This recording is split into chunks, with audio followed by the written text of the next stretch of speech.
కూటమి ప్రభుత్వంలో చంద్రబాబు నాయుడు గారు ముఖ్యమంత్రి అయిన రోజు నుంచి తిరుపతి పరువు ప్రతిష్ట ఎలా దిగజారుస్తున్నారో లడ్డూ విషయంలో చూసాం. మొన్న మనుషులు చనిపోయిన విషయం మనం చూసాం. ఈ రోజు డిప్యూటీ మేయర్ ఎన్నికల్లో ఏ విధంగా మేయర్ మీద గాని అలాగే వచ్చిన కార్పొరేటర్ల మీద అలాగే దళిత ఎంపీ మీద దాడులు చేయటం మనం కళ్ళారా చూస్తున్నాం.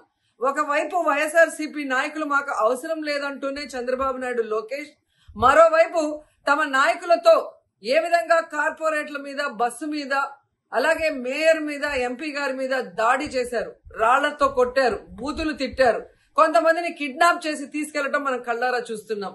ఇవన్నీ కూడా పోలీసులు చూస్తుండగానే వాళ్ళ ప్రేక్షక పాత్ర వహించినప్పుడే జరగటం అనేది ఈ రాష్ట్రంలో లా అండ్ ఆర్డర్ ఎంత ఘోరంగా ఫెయిల్యూర్ అయిందో మనకు అర్థమవుతుంది.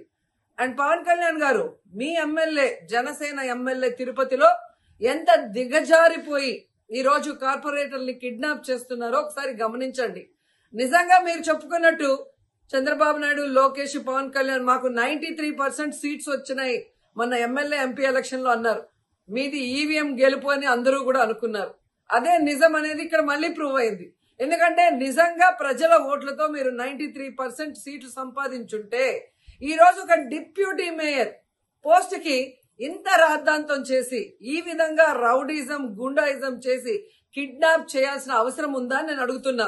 మీకు దమ్ము ధైర్యం ఉంటే, ప్రజలు మీ పక్షాన ఉన్నారు, మీ ప్రభుత్వం సక్రమంగా పనిచేస్తుంది, ఇచ్చిన హామీలు నెరవేరుస్తుంది అని మీరు నమ్ముంటే ఈ కార్పొరేటర్లతో రాజీనామా చేయించి మీ గుర్తు మీద గెలిపించుకొని మీరు ఎన్నికలు జరిపించుంటే ప్రతి ఒక్కరు మిమ్మల్ని శభాష్ ఉంటారు. కానీ ఇక్కడ జరిగే ఒక డిప్యూటీ మేయర్ ఎన్నికలకే ఈ విధంగా ఒక మహిళని చూడకుండా మేయర్ ని ఏ విధంగా హ్యూమిలేట్ చేస్తున్నారు, ఆమె మీద దాడి చేస్తున్నారు, అలాగే ఒక దళిత ఎంపీ గురుమూర్తి గారి మీద ఎలా బూతులతో తిట్టి దాడి చేస్తున్నారో టీవీలో అందరూ గమనిస్తున్నారు. సో మీరు ఫెయిల్యూర్ అయ్యారు. ఈ 7 నెలల కాలంలో ప్రజలు మిమ్మల్ని అసహించుకుంటున్నారన్న విషయం తెలిసి ఇలా దిగజారుడు రాజకీయాలు, రౌడీ రాజకీయాలు చేయాలనుకోవటం నిజం కాదా నేను అడుగుతున్నా. ఒకవైపు ఎలక్షన్ కమిషన్ మేము రిక్వెస్ట్ చేస్తున్నాం, ఇలాంటి కూటమి ప్రభుత్వం చేసే ఈ దారుణాలకి ఫుల్ స్టాప్ పెట్టండి. ఎవరైతే ఈరోజు దాడి చేశారు, బూతులు తిట్టారు, కిడ్నాప్ చేశారో ఆ తెలుగుదేశం, జనసేన నాయకులందరూ కూడా టీవీల్లో కనిపిస్తున్నారు. వాళ్ళందరినీ కూడా అరెస్ట్ చేసి వాళ్ళకి పనిష్మెంట్ ఇవ్వాలి. అలాగే ఎన్నికలు, డిప్యూటీ మేయర్ ఎన్నికల్ని ప్రజాస్వామ్యబద్ధంగా నిర్వహించాలని ఈసీని డిమాండ్ చేస్తున్నాం. అలాగే చంద్రబాబు నాయుడు, లోకేష్, పవన్ కళ్యాణ్ కి తెలియజేసుకుంటున్నాం, మీకు ప్రజల పక్షాన నిలబడి ప్రజలకి మంచి చేశాము అన్న నమ్మకం ఉంటే మీకోసం ఎవరైనా వస్తే వాళ్ళతో రాజీనామా చేయించి మీ పార్టీ గుర్తు మీద మీరు ఎన్నికలకి వెళ్ళండి. 3 పార్టీలు ఉన్నాయిగా, బీజేపీ, తెలుగుదేశం, జనసేన.